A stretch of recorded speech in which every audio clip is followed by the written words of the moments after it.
আসসালামু আলাইকুম আমার কোমলমতি ভর্তি যোদ্ধারা, কেমন আছো তোমরা?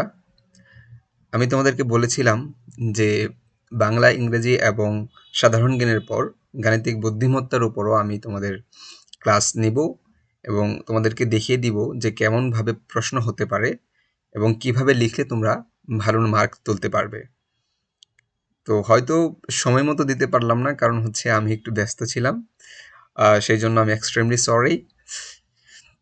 তবে আমি চেষ্টা করব তোমাদেরকে এর থেকে আরো সুন্দরভাবে, যত সুন্দরভাবে দেওয়া যায় সেভাবে দেওয়ার। আজকের ক্লাসের পর যদি তোমাদের মনে হয় যে প্রত্যেকটা বিষয় সম্পর্কে একটু ভালোভাবে আলাদা আলাদাভাবে একটা একটা করে ক্লাস নিয়ে কিভাবে লিখবা বা টেকনিক সহ ক্লাস নেওয়ার দরকার হয়, তোমরা আমাকে জানাবা। তাহলে আমি সেভাবে তোমাদের জন্য আবার ক্লাস অ্যারেঞ্জ করব। প্রত্যেকটা টপিক ওয়াইজ আমি ক্লাস নিয়ে তোমাদেরকে দেখিয়ে দিব যে কীভাবে তুমি সেই গাণিতিক বুদ্ধিমত্তা বা অ্যানালাইটিক্যাল অ্যাবিলিটি বা যেটাই বলো ম্যাথমেটিক্যাল আইকিউ কীভাবে সলভ করবে সেই সম্পর্কে তোমাদের পূর্ণাঙ্গ ধারণা দেওয়ার চেষ্টা করব। তো চলো শুরু করি। তার পূর্বে একটা কথা বলে নিই, যারা আমার চ্যানেলটি অলরেডি সাবস্ক্রাইব করেছো ভাইয়া বা আবু, তোমাদেরকে আমি অসংখ্য ধন্যবাদ জানাচ্ছি। আর যারা আমার চ্যানেলে নতুন, তারা অবশ্যই চ্যানেলটি কাইন্ডলি সাবস্ক্রাইব করে নেবে। ঠিক আছে? তো দেখো, শুরু করি। জগন্নাথ বিশ্ববিদ্যালয়ের যে গাণিতিক বুদ্ধিমত্তার প্রশ্ন প্যাটার্ন, এটা আমি প্রিভিয়াস কিছু প্রশ্ন কালেক্ট করেছি, খুব কষ্ট করে কালেক্ট করেছি তোমাদের জন্য, যে যেন তোমরা একটু ধরতে পারো জগন্নাথ বিশ্ববিদ্যালয় আগে যেভাবে তারা পরীক্ষা নিয়েছিল সেখানে তারা কি দিয়েছিল। ঠিক আছে? তো সেটা দেখলে তোমাদের একটু ভালো আইডিয়া হবে যে ওরা কী টাইপ প্রশ্ন দিতে পারে।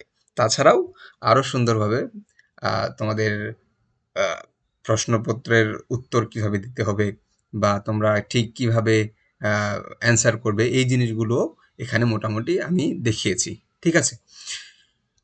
আর আমি যদি তোমাদের যদি মনে হয় যে গাণিতিক বুদ্ধিমত্তার উপর ধরো এই যে টপিক ওয়াইজ আমি যে এখানে টপিকগুলো লিখেছি, ধরো এখানে একটা প্রশ্ন আছে, তারপর হচ্ছে ধরো এখানে আরেকটা প্রশ্ন আছে, এইভাবে যে প্রশ্নগুলো আছে এই প্রশ্নগুলোর কিন্তু প্যাটার্ন ভাইয়া একটা না। এখানে এক টাইপের প্রশ্নের প্যাটার্ন, এখানে আরেক টাইপের প্রশ্ন প্যাটার্ন। তো প্রশ্নের প্যাটার্ন কিন্তু ভিন্ন রয়েছে। হ্যাঁ, তো তোমরা যদি চাও যে আমি প্রশ্ন প্যাটার্ন ভিন্নতার উপর ভিত্তি করে আলাদা আলাদাভাবে ক্লাস নেই, অথবা ধরো ৩-৪টা ভিন্ন ভিন্ন টপিক নিয়ে আমি আলোচনা করি এবং কিভাবে সেগুলো অ্যান্সার করবে বা কিভাবে তোমরা সুন্দরভাবে লিখতে পারবে, এইভাবে যদি আমি তোমরা যদি চাও আমি এটা করি, তাহলে অবশ্যই আমাকে জানাবে। এবং আমার একটা পেজ, একাডেমিয়া নামে একটা পেজ আমি রিসেন্ট খুলেছি। তো ওই পেজে হচ্ছে আমি তোমাদের এই গাণিতিক বুদ্ধিমত্তার ওপর আলাদা আলাদাভাবে ক্লাস নেওয়ার চেষ্টা করব। তাহলে তোমরা সেই পেজে যুক্ত হয়ে যাবে। হ্যাঁ, তোমরা জানিয়ে আমাকে ওই পেজে যুক্ত হয়ে যাবে। আমি ওই পেজে হচ্ছে ওই ক্লাসগুলো নিব এবং টেকনিকগুলো আমি তোমাদেরকে ওই পেজে দিব। সাথে সাথে ওই পেজ থেকে তোমাদের যে কোনো ধরনের সহযোগিতা, যে কোনো ধরনের হেল্প লাগলে আমি সেটা করব। এবং পরীক্ষা রিলেটেড বা তোমার ভর্তি পরীক্ষা শুধু জগন্নাথ না, যে কোনো বিশ্ববিদ্যালয় রিলেটেড সমস্ত ইনফরমেশন ওখানে তোমরা পাবে ইনশাল্লাহ। তো দেখো যে আমি প্রথমে এখানে এমসিকিউ যেগুলো আসছিল সেগুলো মোটামুটি সাজিয়েছি, তারপরে হচ্ছে লিখিত। তো প্রথমে একটা প্রশ্ন ছিল এরকম যে সৈয়দপুরের সাথে রেলওয়ে ওয়ার্কশপ যেভাবে সম্পর্কিত, খুলনার সাথে তেমনি কোনটি সম্পর্কিত? এইখানে তোমার বলেছে যে সৈয়দপুর সাথে রেলওয়ে ওয়ার্কশপ, মানে সৈয়দপুর আমরা জানি যে রেলওয়ে ওয়ার্কশপ রয়েছে, সেটা যেভাবে সৈয়দপুরের সাথে সম্পর্কিত, খুলনার সাথে তেমনই কোনটি সম্পৃক্ত? খুলনার সাথে আমরা জানি যে জাহাজের শিপইয়ার্ড, যেটা হ্যাঁ শিপইয়ার্ড সম্পৃক্ত, কারণ সেখানে খুলনায় কি শিপইয়ার্ড রয়েছে। তো এই উত্তরটা লিখলে মোটামুটি হয়ে গেল। ঠিক আছে? যদিও এখানে অপশন থাকবে, আমি অপশনগুলো অ্যাড করিনি, তোমরা অপশন পাবে। দেখো, কোনো এক মাসের প্রথম দিন বুধবার এবং শেষ দিন মঙ্গলবার হলে ওই মাসটি কোনটি? এরকম একটা প্রশ্ন। হ্যাঁ, এটা মোটামুটি তোমার অ্যানালাইটিক্যাল অ্যাবিলিটি বলো বা একটু আইকিউ টাইপের, যে এক মাসের শুরুর দিন যদি তোমার বুধবার হয় তাহলে শেষের দিন মঙ্গলবার হয়, ওই মাসটি কোনটি হয়? তো তোমরা একটু বুদ্ধি খাটিয়ে বের করো, আমি উত্তরটা দিব না। ঠিক আছে? তারপরে দেখো এখানে ৩ নাম্বার যে প্রশ্নটি লিখেছি এখানে আছে যে নিচের কোন যুক্তিটি সঠিক? প্রশ্ন প্যাটার্ন কিন্তু ভাই এরকমই হবে। বা এছাড়া তোমার আরও কিছু প্যাটার্ন রয়েছে। ওই যে যেটা বললাম যে আমার পেজ, একাডেমিয়া নামে পেজ আমি গতকালকে স্টার্ট করেছি। তোমরা যদি চাও ওই পেজে আমি প্রত্যেকটা প্যাটার্ন ওয়াইজ এবং সেখানে টেকনিক সহ আমি তোমাদেরকে দেখিয়ে দিব, পাশাপাশি ওই পেজে আমি ক্লাসগুলো নিব। তোমরা যদি চাও তাহলে আমি পেজের লিঙ্ক দিয়ে রাখবো ডিসক্রিপশন বক্সে, ওইখান থেকে তোমরা পেজে যুক্ত হয়ে যাবে। ঠিক আছে? দেখো বলেছে যে সকল মানুষ মরণশীল, অথবা সক্রেটিস একজন মানুষ, সুতরাং সক্রেটিস মরণশীল। 2 নম্বর বলছে সকল মানুষ মরণশীল বা সক্রেটিস মরণশীল, সুতরাং সক্রেটিস একজন মানুষ। সক্রেটিস মরণশীল অথবা সুতরাং সক্রেটিস একজন মানুষ। আবার সক্রেটিস মরণশীল এবং সক্রেটিস একজন মানুষ, সুতরাং সকল মানুষ মাত্রই মরণশীল। এখানে কোনটা রাইট বলো তো? একটু মাথা কাটাও, মাথা খাটিয়ে দেখো যে এখানে কোনটা তোমার কাছে রাইট মনে হচ্ছে। আমার কাছে দেখি সকল মানুষ মরণশীল, সক্রেটিস একজন মানুষ, সুতরাং সক্রেটিস মরণশীল। আমার কাছে এটাও রাইট মনে হচ্ছে, আবার সিটাও রাইট মনে হচ্ছে। আচ্ছা, ঠিক আছে। 4 নাম্বার যেটা বলেছে এখানে, 4 নাম্বার বলেছে যে যদি ইংরেজি বর্ণমালাকে উল্টো দিক থেকে লেখা হয় তাহলে বাঁ দিক থেকে 12তম অক্ষরের ডান পাশের 7ম অক্ষর কোনটি হবে? দেখো ভাইয়া, আইকিউ মানে কিন্তু তোমার অ্যানালাইটিক্যাল অ্যাবিলিটিটা অনেক ভালোভাবে কাজে লাগাতে হবে। ঠিক আছে? দেখো এখানে বলেছে উল্টা দিক থেকে লিখতে, তাহলে উল্টা দিক থেকে লিখলে বলেছে তাহলে বাঁ দিক থেকে 12তম অক্ষরের ডান পাশের, বাঁ দিক থেকে শুরু হলে মানে উল্টা থেকে লিখলা, লেখার পরে বাঁ দিক থেকে 12তম অক্ষর, 12তম অক্ষরের ডান পাশের 7ম অক্ষর কোনটি? বোঝো, 12তম অক্ষর থেকে আবার তোমার ডান দিক থেকে হিসাব করতে হবে, যে বাঁ দিক থেকে লিখবা, 12তম অক্ষর পর্যন্ত যাওয়ার পর ওইখান থেকে আবার ডান পাশের 7ম অক্ষর পর্যন্ত হিসাব করবে, কোনটি হয়। এটা একটু দেখো, তোমরা লিখে উল্টো করে লিখে তারপরে দেখবা। ঠিক আছে? তারপরে 5 নাম্বার যেটা বলেছে যে ঘড়িতে যখন 8টা বাজে ঘন্টার কাঁটা এবং মিনিটের কাঁটার মধ্যকার কোনটি কত ডিগ্রি থাকে? হ্যাঁ, এটা কিন্তু আসার মতো একটা প্রশ্ন ভাইয়া, এটা কিন্তু গুরুত্বপূর্ণ। এই প্রশ্নটা আবার চলে আসতে পারে। ঠিক আছে, দেখো তো কত হয়। যে ঘড়িতে যখন 8টা বাজে, 8টা মানে ঘন্টার কাঁটা ঠিক 8টার সময় থাকবে, এবং মিনিটের কাঁটার মধ্যকার কোনটি, মানে কোণ যেটা থাকবে, কোণ কত ডিগ্রি কোণ হয়, কোণটি কত ডিগ্রি থাকে। 8টা বাজছে, ঘন্টার কাঁটা এদিকে আর মিনিটের কাঁটা কোন দিকে থাকবে সেটা বলেছে। কত হয় এটা তোমরা আমাকে জানাও। ঠিক আছে? 6 নাম্বারটা দেখো, এখানে পিএলই এর কোড নাম্বার কত? এগুলা কিন্তু তোমার পরীক্ষায় চলেই আসে যে কোনটা কোড নাম্বার কত। ঠিক আছে? এগুলো হচ্ছে তোমার তুমি এ থেকে শুরু করে 1 2 3 পর্যন্ত করলেই মোটামুটি মিলে যাবে। আচ্ছা, তারপরে দেখো এখানে হচ্ছে আমি লিখিত প্রশ্নগুলো সাজিয়েছি। হ্যাঁ, লিখিত প্রশ্নের মধ্যে দেখো প্রথম যে প্রশ্নটি সেটা হচ্ছে যে একটি বড় বাক্সের মধ্যে 5টি বক্স আছে। হ্যাঁ, একটা বড় একটা বক্স নিয়েছে, ওর মধ্যে হচ্ছে বলেছে 5টি বক্স রয়েছে, এর প্রতিটির মধ্যে 5টি করে ছোট বক্স থাকলে সর্বমোট বক্সের সংখ্যা কত হবে? এখানে বলেছে যে দেখো এটা এইভাবে ইংরেজিতেও, প্রত্যেকটা প্রশ্ন ইংরেজিতে দেওয়া থাকবে। আমি ইংরেজিতে লিখেছি এখানে মানে দেখানোর জন্য, যেন তোমরা না ঘাবড়িয়ে যাও। ঠিক আছে, দেখো এখানে বললাম 5টি রয়েছে বক্স, 5টি বক্স রয়েছে একটা বড় বক্সের মধ্যে, প্রতিটি বক্সের মধ্যে আরও 5টি করে রয়েছে। হ্যাঁ, তাহলে সর্বমোট বক্সের সংখ্যা কত? তাহলে মনে করো এরকম একটা বক্স রয়েছে বড়, হ্যাঁ, ব্যাখ্যা সহ এখানে অ্যাড করেছি যে এখানে রয়েছে একটা বড় বক্স, বড় বক্সের মধ্যে আরও ছোট ছোট 5টি বক্স, এরপরে প্রত্যেকটা বক্সের মধ্যে আরও ছোট ছোট 5টি বক্স। তাহলে কতগুলা বক্স হলো? প্রথমে দেখো তুমি এখানে 5টি তো নিয়েছো, 5টি প্লাস বড় একটি 6টি, তাই না? এরপর প্রতি 5টির মধ্যে করে আরও 5টি করে, তাহলে প্রতি 5-এর সাথে 5 গুণ দাও, তাহলে 25টি। 25টি আর আছে তোমার আগের কয়টি? এইখানে 5 প্লাস 1 6টি, তাহলে 6 প্লাস 25 কত হলো? 31টি। এইভাবে তোমার লিখিত প্রশ্নের অ্যান্সারগুলো করতে হবে। আশা করি তোমরা বুঝতে পারছো। এগুলো প্রত্যেকটা লিখিত প্রশ্নের উত্তরের লিখবা, সেখানে কিন্তু মান থাকবে তোমার 4, একটা প্রশ্নের জন্য 4 মার্ক থাকবে। সেক্ষেত্রে তোমার একটু সময় ব্যয় করতেই হবে, এবং ভালোভাবে তুমি চিন্তা করলেই আইকিউগুলো মিলানো সম্ভব। ঠিক আছে? এটা কিন্তু এক ধরনের প্রশ্ন প্যাটার্ন, এরকম প্রশ্ন প্যাটার্ন আরও রয়েছে। তো সেগুলো দেখার জন্য অবশ্যই আমার পেজে তোমরা যুক্ত হবে, আমি পেজে তোমরা চাইলে সেখানে আমি ক্লাসগুলো নিব। ওকে, দেখো 2 নাম্বার যে লিখিত প্রশ্ন প্যাটার্নটা এখানে অ্যাড করেছি, সেটা হচ্ছে যে নাহিদ একটি কাজ ৪৫ মিনিটে করতে পারে আর সাব্বির এই কাজটি করতে ৩০ মিনিট সময় ব্যয় করে। দুজনে একত্রে কত সময়ে কাজটি শেষ করতে পারবে? এটা কিন্তু ওই তোমার কি বলে আমাদের ছোট সময়ে যে আমরা পাটিগণিত করেছি না, মোটামুটি পাটিগণিত রিলেটেড বা ওই টাইপেরই একটা প্রশ্ন। তোমরা আশা করি এটা পারবে, এটা সহজ, তোমরা অনেকেই করে আসছো ছোট সময়। আর যারা না করে আসছো তারা এই ব্যাখ্যাটা দেখে নিবে, আমি বলে দিচ্ছি তাও একবার করে, যেন তোমাদের সেটা আবার রিমাইন্ড হয়ে যায় বা সেটা হচ্ছে তোমাদের তোমরা আবার রিকল করতে পারো যে হ্যাঁ এটা আমরা করেছিলাম। দেখো ব্যাখ্যার মধ্যে যে আমরা যদি ধরি যে নাহিদ ৪৫ মিনিটে কাজটি করে একটি কাজ, তাই না? নাহিদ একটি কাজ ৪৫ মিনিটে করে, তাহলে ১ মিনিটে কত করতে পারবে, কত অংশ কাজের?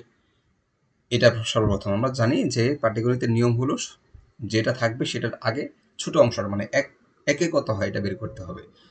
আর সাব্বিরের ক্ষেত্রে ৩০ মিনিটে একটি কাজ করে, সাব্বির ১ মিনিটে কত করতে পারে। ওকে, তারা দুজনে ১ মিনিটে কাজের কত অংশ করতে পারে এটা একটা যোগ দেব। যোগ দিলে তারপরে যে অংশটা আসবে তাহলে আমরা বলবো যে দুজনে একত্রে এত অংশ করতে পারে কত মিনিটে? ১ মিনিটে। দেখো তো এখানে তোমার কি চেয়েছে? দুজনে একত্রে কত সময় চেয়েছে। তাহলে যেটা চাবে পরীক্ষায় দেখবা যে যেটা তোমার চাচ্ছে সেটা কিন্তু অলওয়েজ ডান পাশে রেখে মান বের করতে হবে। দেখো তোমার এখানে চেয়েছে কত সময়, তাহলে আমি বলবো যে দুজনে এত অংশ কাজ করতে পারে ১ মিনিটে, তার মানে সময় বের করতে হবে, তাহলে এটা ডান পাশে রাখতে হবে। তাহলে ১ মিনিটে কাজ করতে পারে এত অংশ, তাই না? তাহলে দুজনে একত্রে মানে সম্পূর্ণ অংশ করতে পারবে কত মিনিটে? এটাই গুণ দিলেই হয়ে গেল। বুঝতে পারছো? একত্রে এত অংশ করতে পারে ১ মিনিটে, তাহলে সম্পূর্ণ কাজটি করতে পারবে কত মিনিটে? এই তো ১৮ মিনিট হয়ে গেল। বুঝতে পারছো? আমার মনে হয় তোমরা এই ম্যাথটা একটু দেখে নিও। এই রিলেটেড ম্যাথ আরও আছে এবং এগুলো পরীক্ষায় চলে আসতে পারে। এরকম ছোট ছোট পাটিগণিত টাইপের ম্যাথ এরকমই আসবে, বুঝছো? এটাকেই বলছে আসলে তারা গাণিতিক বুদ্ধিমত্তা। ওকে, তাহলে দেখো ৩ নাম্বার যেটা আসছে, ৩ নাম্বারে একজন ডাক্তার তার রোগীকে ৫টি ওষুধ দিয়ে ৩০ মিনিট পর পর একটি করে ওষুধ খেতে বললেন। হ্যাঁ, ৩ নাম্বারে বলছে যে একজন ডাক্তার তার রোগীকে ৫টি করে ওষুধ দিয়ে ৩০ মিনিট পর পর একটি করে ওষুধ খেতে বললেন। তাহলে রোগীটি ঘন্টায় ওষুধগুলো খেতে পারবে কত ঘন্টায়? হ্যাঁ, ঘন্টা চেয়েছে। রোগীটি তাহলে কত ঘন্টায় ওষুধগুলো খেতে পারবে? ৩০ মিনিট পর পর ৫টি যদি হয় তাহলে তুমি বলো, তুমি তো ইজিলি এটা নির্ণয় করতে পারবে। ২ ঘন্টা প্লাস হচ্ছে কি ৩০ মিনিট, তাহলে এখানে তো ওরা এভাবে লিখেছে যে প্রথম ওষুধ যেটা প্রথম ওষুধ দিয়ে খাওয়া শুরু করবে এটা তো ৩০ মিনিট আগেই খাবে, তাই না? দ্বিতীয় ওষুধ খাবে ৩০ মিনিট পর। এখানে কিন্তু ভুলটা হবে, তুমি কিন্তু ৩০ মিনিট পরে একটা খাবে না, তুমি কিন্তু সর্বপ্রথম স্টার্ট যেটা করবে এটা কিন্তু ভাইয়া আইকিউর মানে অ্যানালাইটিক্যাল অ্যাবিলিটি তোমার, যে তুমি আসলে ধরতে পারছো কিনা। প্রথম ওষুধ যেটা সেটা কিন্তু তুমি ৩০ মিনিট পর খাচ্ছ না, প্রথমটা কিন্তু স্টার্ট করছো, তারপরে ৩০ মিনিট পর আরেকটা খাচ্ছ। তাহলে প্রথমটা ৩০ মিনিট পরে দ্বিতীয়টা খাবে, এভাবে দ্বিতীয় তৃতীয় চতুর্থ পঞ্চম মোট তোমার ৪টা কিন্তু ৩০ মিনিট পর পর খেতে হবে ৪টার সাথে। তাহলে তুমি ৩০ মিনিট গুণ দাও ১২০ মিনিট মানে ২ ঘন্টা। ঠিক আছে? তো এখানে কিন্তু ২.৫ ঘন্টা হওয়ার কথা না। তুমি যদি ২.৫ ঘন্টা দিয়ে দাও তাহলে কিন্তু ভুল হয়ে যাবে। এখানে অধিকাংশই ২.৫ ঘন্টা দিবে বা ২ ঘন্টা ৩০ মিনিট দিবে। বুঝেছো? প্রথম টেকনিকটা ধরতে পেরেছো আশা করি তোমরা, যে প্রথমটা তো আমি শুরুই করলাম। ওকে, তো এই ধরনের প্রশ্ন মূলত থাকবে, এছাড়াও আরও কিছু প্যাটার্ন রয়েছে। বুঝেছো? তো আরও কিছু প্যাটার্ন রয়েছে, ওগুলো ইনশাল্লাহ তোমাদের সাথে পরবর্তীতে ডিসকাস করব যদি তোমরা চাও, ইনশাল্লাহ আমার পেজে। ওকে, তারপরে ৪ নাম্বার যে প্রশ্নটা এটার আমি অ্যান্সারই অ্যাড করিনি। এটা দেখো কি বলেছে যে টুসি স্কুল থেকে বের হয়ে ২০ মিটার পূর্ব দিকে হাঁটার পর ১০ মিটার দক্ষিণে হাঁটলো, এরপর সে ৩৫ মিটার পশ্চিম দিকে হাঁটার পর ৫ মিটার উত্তরে হাঁটলো, তারপর আবার ১৫ মিটার পূর্ব দিকে গেল। যাত্রার শুরু স্থান থেকে গন্তব্যস্থান দূরত্ব সবচেয়ে কম দূরত্ব কত? আচ্ছা, যাত্রা শুরু স্থান থেকে গন্তব্যস্থান পর্যন্ত সবচেয়ে কম দূরত্ব কত? এটা হচ্ছে তোমার ওই একটু ফিজিক্স রিলেটেড বা হচ্ছে তোমার এই যে ভেক্টর, যারা ইয়ার আছো তারা জানো সায়েন্সের ভেক্টর রিলেটেড প্রশ্ন এরকম। তবে এটারও তোমার টেকনিক রয়েছে। হ্যাঁ, এগুলোর বের করারও সহজভাবে বের করা যায়, এগুলোর টেকনিক রয়েছে। তো এগুলো আমি হচ্ছে পরবর্তীতে আলোচনা করবো ইনশাআল্লাহ। 5 নাম্বার যে প্রশ্নটি দেখো, এটা বলেছে যে শূন্যস্থানের সঠিক সংখ্যাটি কত?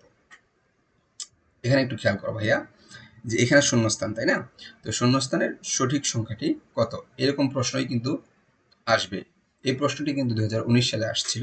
তো এরকম প্রশ্নে চলে আসবে ইনশাআল্লাহ, আশা করি। যে 342 এটা হচ্ছে 81 নিচে দিয়েছে, 125 এটা হচ্ছে 64 দিয়েছে, এটা হচ্ছে 53 169 দিয়েছে। দেখো তো, এই প্রথম তোমার যেটা করতে হবে সেটা হচ্ছে সংখ্যা রিলেটেড যদি প্রশ্ন আসে, তুমি আগে খেয়াল করবে যে সংখ্যাগুলোর সাথে কোনো সিকোয়েন্সের মিল রয়েছে কিনা। যেমন 342 এটার সাথে সিকোয়েন্সের কি কোনো মিল রয়েছে? 3 পরে 4 আবার 2 এরকম, মানে এক এক করে কমেছে বা 2 1 করে বেড়েছে, এরকম কোনো মিল রয়েছে কি? এরকম কিন্তু মিল নেই। দেখো এটাতেও কিন্তু এরকম মিল নেই। বা আগের দুইটা যোগ করলে পরেরটা হয়, এরকম মিল রয়েছে? নাই। এটাও নেই। তাহলে এটাও নেই, এটাও নেই, এটাও নেই, এরকম মিল নেই। আবার দেখো একটা লাস্টের সংখ্যাটা অনেক বেশি বড়, লাস্টের সংখ্যাটা অনেক বেশি বড়। এখানেও লাস্টের সংখ্যাটা কিন্তু অনেক বেশি বড়। তোমার তাহলে মাথায় এটা আসতে হবে যে যেহেতু ওপরের সংখ্যাগুলো ছোট এবং লাস্টের সংখ্যাটি বড়, তাহলে অবশ্যই সেখানে এমন কিছু ঘটেছে যেখানে তোমার ছোট সংখ্যাকে বড় করা যায় সহজেই, এমন কিছু তারা করেছে। তাহলে বলো তো, ছোট সংখ্যাকে বড় করার ক্ষেত্রে কি হতে পারে বা কি করলে ছোট সংখ্যা খুব সহজেই বড় হয়ে যায়? প্রথমত বর্গ করলে, স্কোয়ার করলে, তাই না? তাহলে প্রথমত স্কোয়ার করলে হয়ে যায়, এরপর হচ্ছে আমরা যত করব, আমরা এরপর হচ্ছে কি করতে পারবো, ঘন করতে পারবো, তাই না? কিউব। তাহলে দেখো এখানে আমি একটা জিনিস বলি তোমাদেরকে, তোমরা যদি এই প্রথম ছোট 3টা সংখ্যা যোগ করো, যোগ করে স্কোয়ার করো, তাহলে আমার মনে হয় এই সংখ্যাটা চলে আসবে। এইটাও সেম, যদি এই সংখ্যাগুলো যোগ করো তারপর স্কোয়ার করো, তাহলে এটা চলে আসবে। এখন এখানে তোমার একটা সংখ্যা বসাতে হবে, যে সংখ্যা এই দুইটার সাথে যোগ করলে এটা চলে আসবে। তাহলেই তোমার এই প্রশ্নের উত্তরটি হয়ে গেল। আশা করি তোমরা এই প্রশ্নটা বুঝতে পেরেছো। তো এই ধরনের ছোট ছোট টেকনিক এবং এই ধরনের তোমার একটু কৌশল অবলম্বন করলেই মোটামুটি তোমরা গাণিতিক বুদ্ধিমত্তা ভালো করতে পারবে। এটা নিয়ে এত অরির হওয়ার কিছু নেই। আমি কিছু কিছু টেকনিক দেখিয়ে দিব, কিছু কিছু প্যাটার্ন দেখিয়ে দিব। আশা করি ওইগুলো থেকে তোমাদের পরীক্ষায় প্রশ্ন আসবে ইনশাআল্লাহ, এবং সেটা জগন্নাথ এবং জাহাঙ্গীরনগর 2 বিশ্ববিদ্যালয়ের জন্য কাজে আসবে। তোমরা চাইলে আমি সেটা করতে পারি আমার পেজে, তোমরা খুব দ্রুত সময়ে আমাকে জানাবে। এই তো মোটামুটি এই ছিল তোমার গাণিতিক বুদ্ধিমত্তার উপর প্রশ্ন প্যাটার্ন সম্পর্কে একটা প্রাথমিক ধারণা আমি তোমাদেরকে দিলাম। তো তোমরা ভালো থাকো আর বেশি বেশি পড়াশোনা করো, সেই সাথে সবাই যার যার ধর্ম অনুযায়ী সৃষ্টিকর্তার কাছে প্রার্থনা করো, কারণ তোমার যেই যে তুমি চান্স পাবে কি পাবে না সেই ডিসিশন আসবে আসবে কই থেকে? আসবে তোমার সৃষ্টিকর্তার কাছ থেকে, উপরওয়ালা থেকে, ঠিক আছে? তো কাজেই সবসময় ওনার কাছে তুমি প্রার্থনা করতে থাকো এবং তোমার চেষ্টাটা তুমি সর্বোচ্চ করো, ভালো কিছু হবে ইনশাআল্লাহ। তো ভালো থাকো, আল্লাহ হাফেজ, দেখা হবে খুব দ্রুতই অন্য একটি ভিডিওতে।